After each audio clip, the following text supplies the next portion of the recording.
pure? Is this system based on this evidence accurate? We have an affidavit of an MCA who said that someone else voted for him. If I, as an advocate, can access the system and vote, so what about persons who have knowledge to the system, including the user developers? They say this system was developed by the IT department internally. And remember, it was being used for the first time by the county assembly on a very serious matter which has heavy constitutional implication. That is the impeachment of a governor. So we are asking, is this system accurate? Is it verifiable? So in our submissions, and we conclude this by saying, because we have laid basis of fraud, a fraudulent pattern by the persons who are in charge of this system, and because the 17, 18 MCAs are here, this Senate, being a house of record, has an ultimate responsibility to inquire on that question now as part of the preliminary inquiries and vote on it. Ask all these MCAs. Mr. Speaker, sir, if you remove your 47... time is up, Counsel for Governor. Thank you, you thank are repeating yourself, basically. Thank you, Mr. Speaker, sir. I will sit down. Counsel for the County Assembly.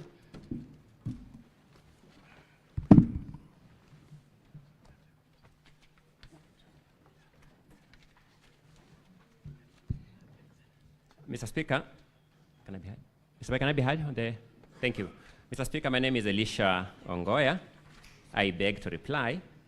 For starters, in response to this notice of preliminary objection, the County Assembly has filed grounds of opposition named Volume 7. It's a small volume. If it has gone round just a short while ago. And an affidavit named Volume 7A, being the affidavit of Edna Chepkirui Tonui. I begin by begging, Mr. Speaker, that these documents be deemed to be validly on record. They are the documents I alluded to earlier.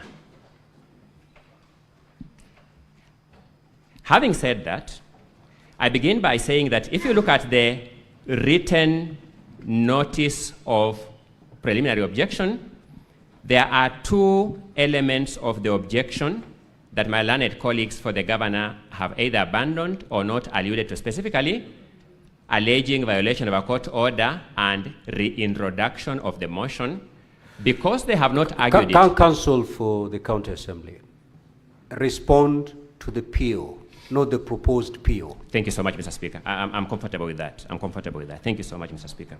Having said that, allow me then to start with the issue that Mr. Wanyama, learned counsel, raised here by saying he personally logged into this system and voted.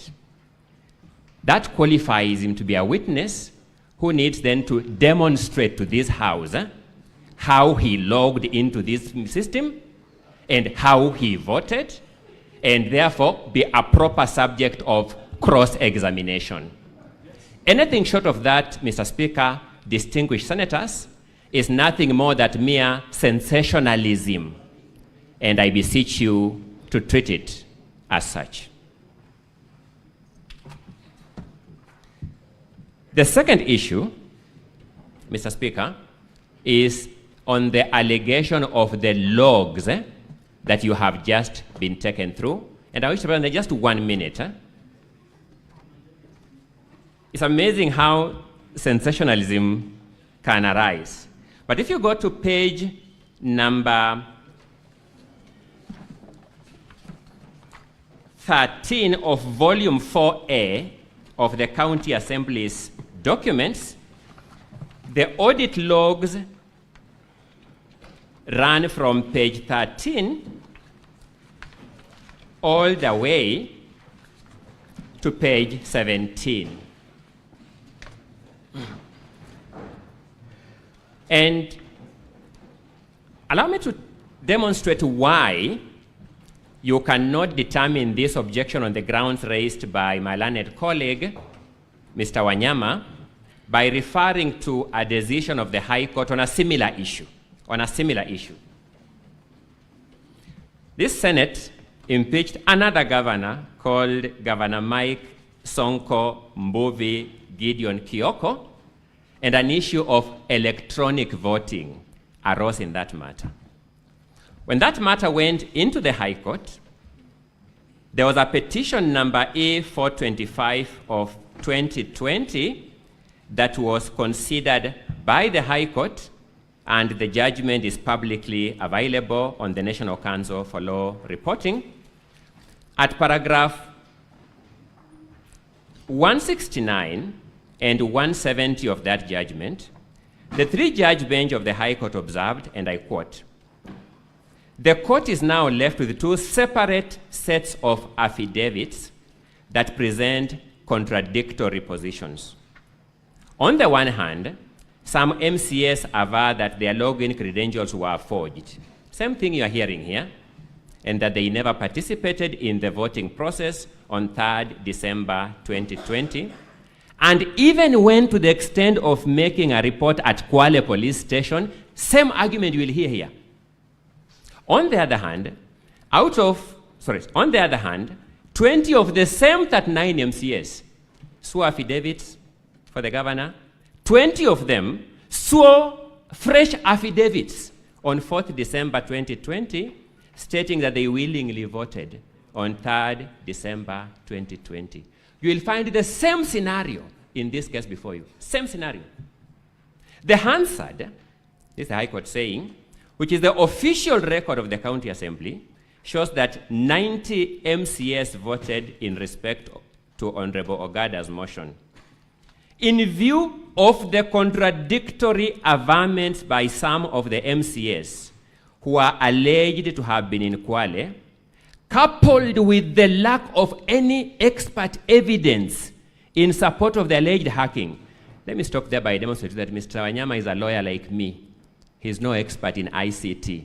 He will not guide you on the functionality of ICT. Coupled with lack of evidence to support the alleged hacking, we find the petitioners did not establish that the 2/3 statutory requirement for the impeachment of the governor was not met. Having said that, let me go to the logs at page 13 to page 17. These are logs in a system, in an ICT system, and yet what you have before you is a printout of those logs. It means one must copy the logs, then print them out. That's the only way we can present the evidence of the logs here. Otherwise, this ICT expert has put the link in his affidavit, and when he takes the witness stand, when the trial starts, he will demonstrate to you how this system works, and you will see the logs themselves. But to give you a printout, which is a requirement of the rules of procedure, one has to copy the logs and put them here. And therefore, if the logs are copied twice, it does not mean that somebody voted twice. Allow me to take you through the exact entries that my learned colleague, Mr. Wanyama, has alluded to. At page 16 is a log called at 15th of August 2025 at 19:25:29 hours, 7:15 p.m. and 29 seconds. He alleges that there is a vote cast by that IPPD number. And you go to page 17, you see where he's alluding to at the first line, 15th August 2025 at 9:15:29, vote cast by that IPPD number. Let's look at the next log. The next log, 15 August 2015, 19:15:26. Let's go to the corresponding log on the following page, 17, 15th August 2025, 19:15:26. The same hour, the same minute, the same second. Go to the third entry, senators. This is 19:15:23. Then you got the following log, 19:15:23. Failed log.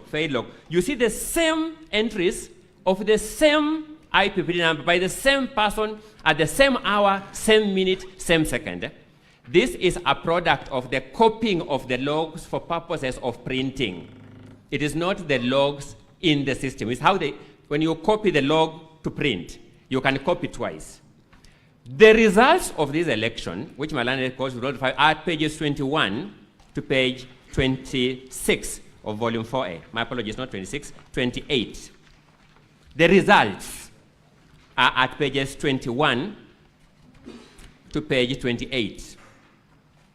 And if you go to page 22,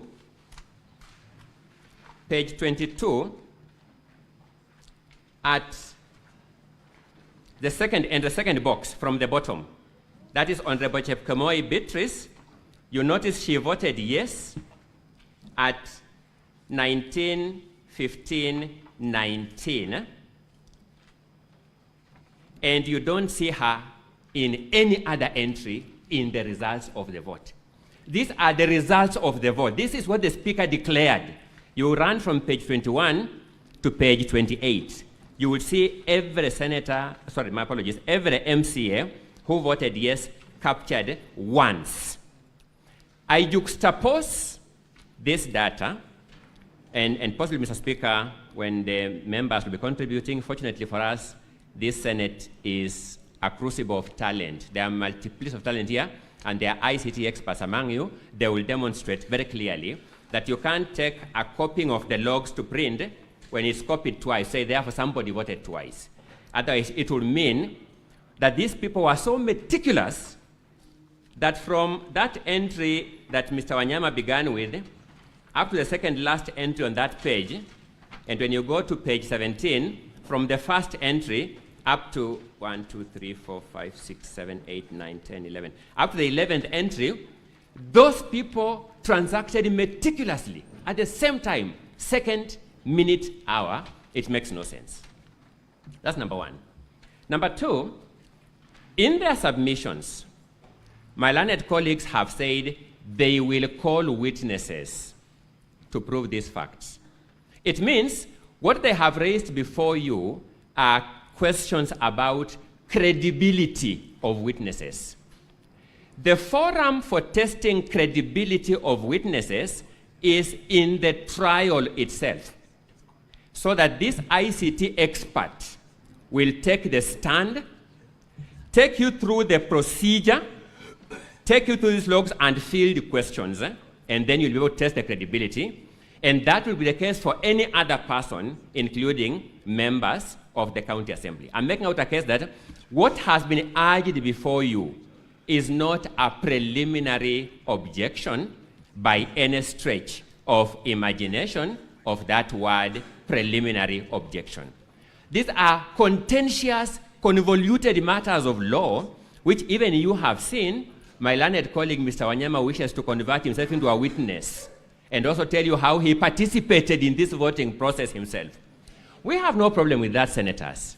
If my learned colleague, Mr. Wanyama, wishes to take the witness stand and adduce that evidence, we have been here long enough to demonstrate that we deal with that in cross-examination.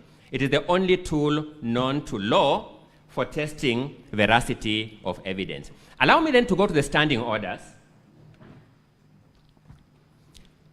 Standing order number 77 of the Kericho County Assembly standing orders is the operating standing order for this process. I will also briefly allude to standing order number 83. Standing order number 77 provides that unless the Speaker, for the convenience of the Assembly otherwise directs, voting on a division in the Assembly shall be by electronic voting. So that the first grievance that my learned colleagues for the governor are raising is, why did the Speaker comply with standing order number 77? That's the essence of the objection. 77.3 provides that during electronic voting, members shall cast their votes by pressing either the yes, no, or abstain button. I sat here and I listened to my learned colleague, Mr. Carter Keegan, most polite colleague that I know, very courteous colleague that I know, saying that the word button means a manual button. A manual button. Technology has evolved. And when an electronic system prompts you with the 3 electronic buttons, yes, and you press it, no, and you press it, abstain, and you press it, I respectfully submit you have pressed a button. So partly, again, this objection was based on a very manual understanding of the word button, And I don't know how much more I can say about that, but I think, Mr. Speaker, senators, that's the best I can do. To say that because Kericho County Assembly has technologically advanced, that people can press electronic buttons as we do with our M-Pesa smartphones, we admit yes or no or cancel without pressing a manual button, or as we do in our ATM machines. The ATM machine prompts you. You select bank statement, select withdrawal, select electronically on the screen. To say that because Kericho County Assembly is at pace with that technology, we must therefore fault it. It will be a sad day in the history of governance of this country if we reached that verdict. So, senators, you have been told that certain MCAs have sworn affidavits distancing themselves from the vote. We have demonstrated that this is not a new game in town. Number one, in the Mike Mbuvi Sonko case, that happened. The court determined the Hansard is the authoritative source of information. The only way to counter that is when those witnesses come here in the trial itself and their evidence is tested. But number two, when you finally look at Volume 7A, this is an affidavit of one of the said 18 MCAs denying swearing those affidavits that the governor has brought for you. One of them sworn an affidavit is here before you.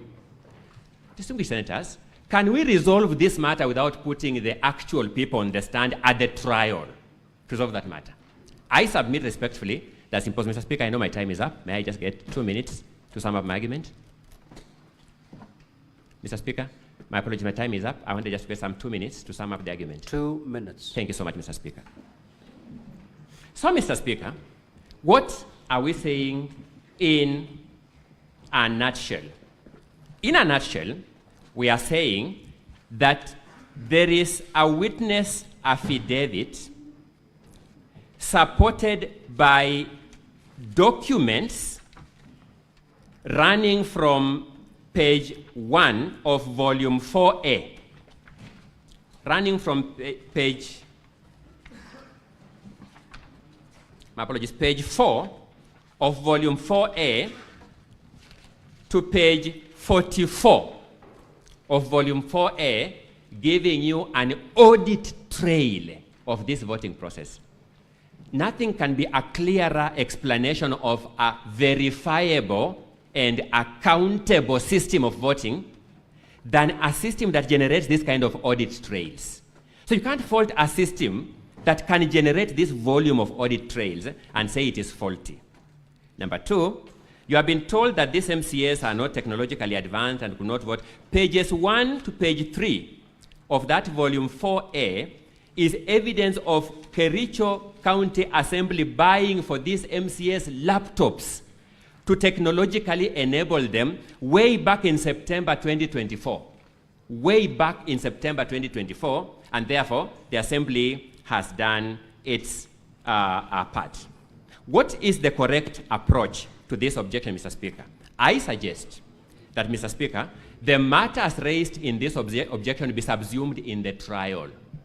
These matters be tested through the trial, and these matters be determined as part and parcel of the questions of fact and law that this Senate shall deal with at the voting stage of this motion. I respect Mr. Speaker, and I rest the County Assembly's case.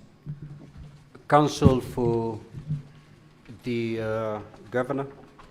Now, Honorable Senators, pursuant to Standing Order 34-2A, I will allow not more than 15 minutes from 1 p.m. to enable the Counsel for the Governor to respond to what has just been submitted to by the team from the County Assembly. You may proceed. You have not more than 15 minutes because the House must rise at exactly 1:15. You need not take the entire 15 minutes. You may proceed. Mr. Speaker, sir, the first point we wish to observe is that in response to our preliminary objection, one of the issues we raised in our preliminary objection is that the entry credentials, being the use of an ID number as a password and use of payroll number as username has not been contested. And the emphasis in it is that those two particulars are publicly available. Anybody who works with the county can easily access the ID number and the payroll number, and therefore it should have been possible. Indeed, it happened that other people intercepted the system. And these buttresses the arguments made by my learned friend, Mr. Wanyama. When he pointed out somebody called Peter and others who logged in, including the admin who in the audit report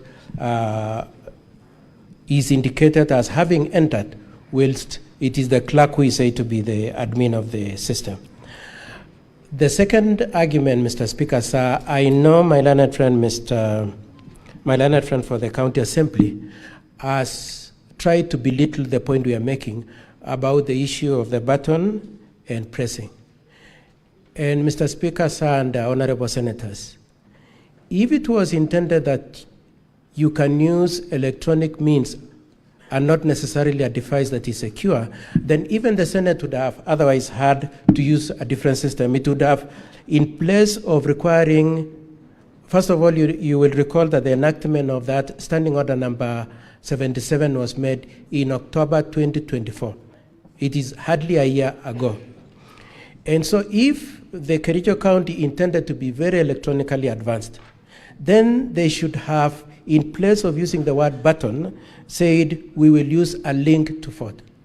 If it was intended that they should not necessarily press but click to vote, then they should have used the word in that standing order number 77.3 to say we will vote by clicking, not press. Mr. Speaker, sir, I insist that the intention of standing order number 77.3 was to ensure that there is an accountable, responsible, and verifiable voting system. Mr. Speaker, sir, my learned friend, in response to the arguments we've made in respect to standing order number 77, has invited your attention to standing order number 80.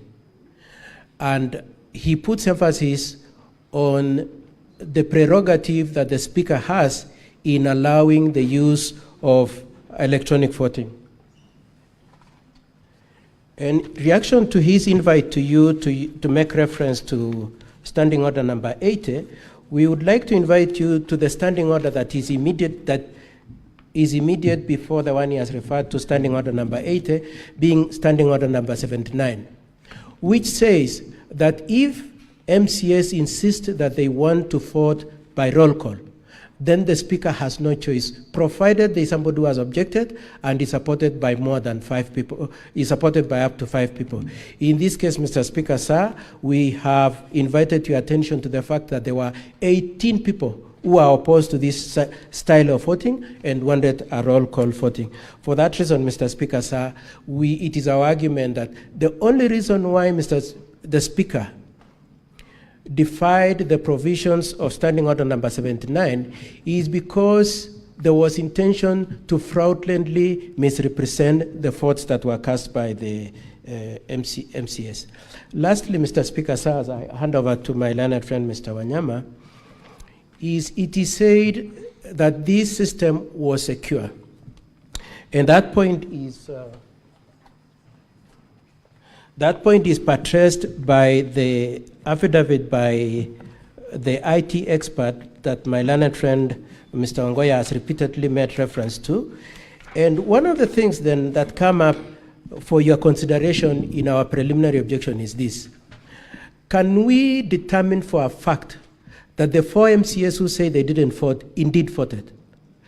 And honorable senators and Mr. Speaker, sir, it is my submission that the only way we can determine that is to determine whether the link was sent to that respective MCA and that MCA specifically voted using his number that the link was sent to. And Mr. Speaker, sir, you will see from the audit logs that the audit log does not indicate anywhere the numbers to which the link was sent, nor the IP address of the devices that were sent. And therefore, it goes into the question of the scheme to manipulate these votes. The inverse of that, And the only way that the county could possibly say that they have an absolute answer to the question of whether or not the votes were manipulated is if they could demonstrate that indeed the link was sent to an individual and that the IP address of that phone gadget was the one that cast those votes. Mr. Speaker, sir, to the extent that the audit report brought to you avoids by design to give you that information, Mr. Speaker, sir, we say creates a doubt in your mind. In closing my part of my submission as I hand over to my learned friend, Mr. Speaker, sir, this is our argument, that indeed there was no voting, and therefore the threshold of 2/3 was not achieved. But as a rider to that argument, Mr. Speaker, sir, and the honorable senators, it is our argument that even if, as my learned friend says, there is a possibility that this system was okay, if there is doubt in your minds that indeed this system might not have been foolproof, if there is doubt, that is enough reason for you to decline entertaining and determining this motion. For all those reasons, Mr. Speaker, sir, and honorable senators, we pray that you reject this motion on the basis that you are not satisfied that indeed there was a motion that was properly considered, that it was properly voted for, and that the purport that there were 33 MCAs supporting the motion has been achieved. That's all, Mr. Speaker, sir.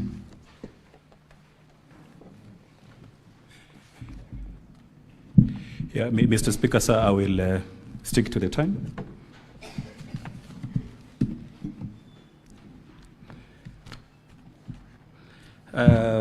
Yes, in quick rebuttal, I would like to invite the honorable senators to look at the governor's response at page 113. My colleague, Mr. Ngoya, talked about one MCA. That's the governor's response, page 113. The governor's response, volume 1, at page 113. The governor's response, volume 1, at page 113,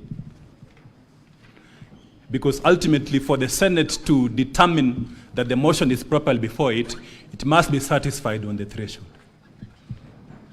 From the 47 MCAs in the county assembly, at least the threshold requires that 32 of them vote in favor of the impeachment motion. Now, at page 113, it is true what Mr. Ongoya has said, that one MCA has sworn an affidavit. Principally, they jumped ship, swore an affidavit saying that they didn't meant what they said.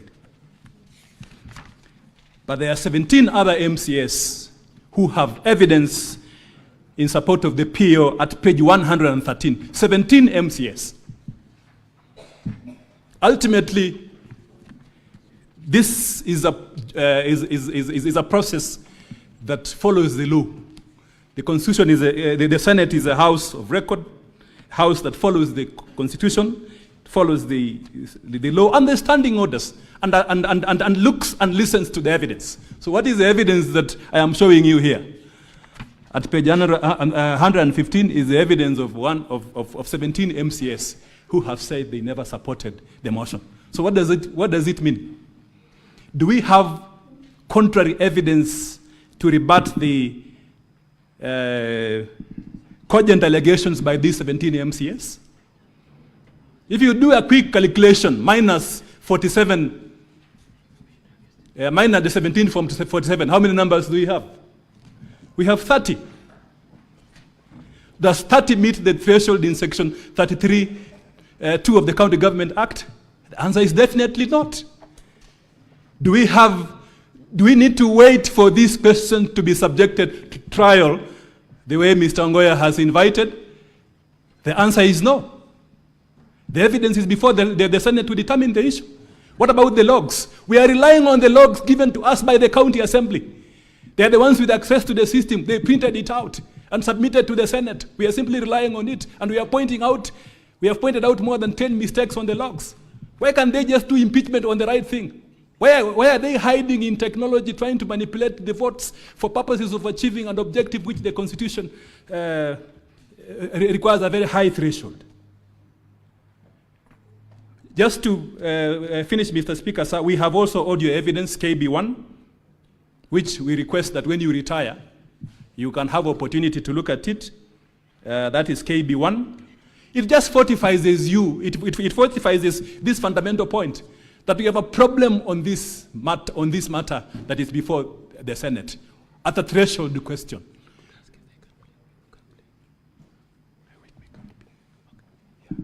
One of my colleagues, Mr. Speaker, sir, asking if we can play the audio. We have time for the audio. With your permission, can we play it?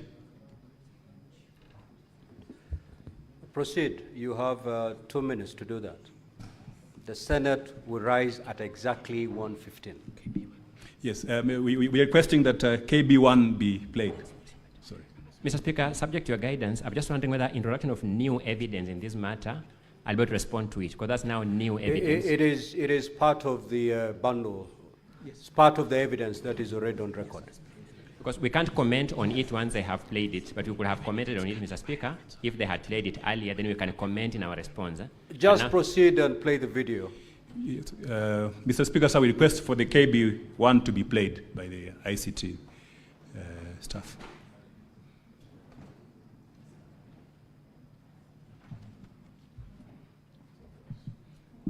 Okay. We urge more counties to do their own ERP system just the way Kiambu is doing. It is something that has made the county work efficiently in terms of their elections.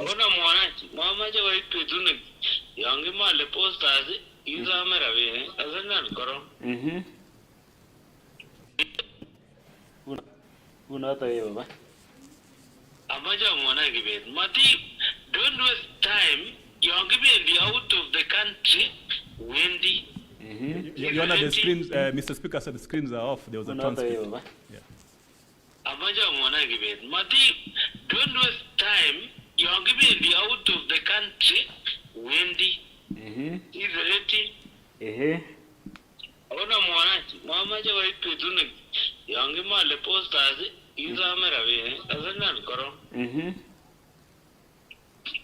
Kifutani ina bread sign an affidavit ko rone agi bet in fact oda muja tengone 200,000 agi kabisa oja wakso imaje anaiwendi jawa agi mutabi that agi biruba go Dubai bari ki wolo fore na mugimo Dubai muti mache gani ma muje cha ami resab kabisa imiak lo kyukwe ma chengero yawe na ma John policy kaza ngibe na mora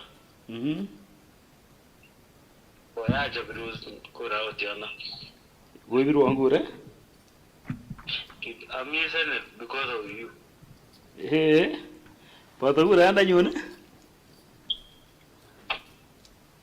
yeah I don't go in to governance. Yeah? Yeah. Come Arurun. Yeah, thank you, bro. Come Alini. You are defending a governor, the give a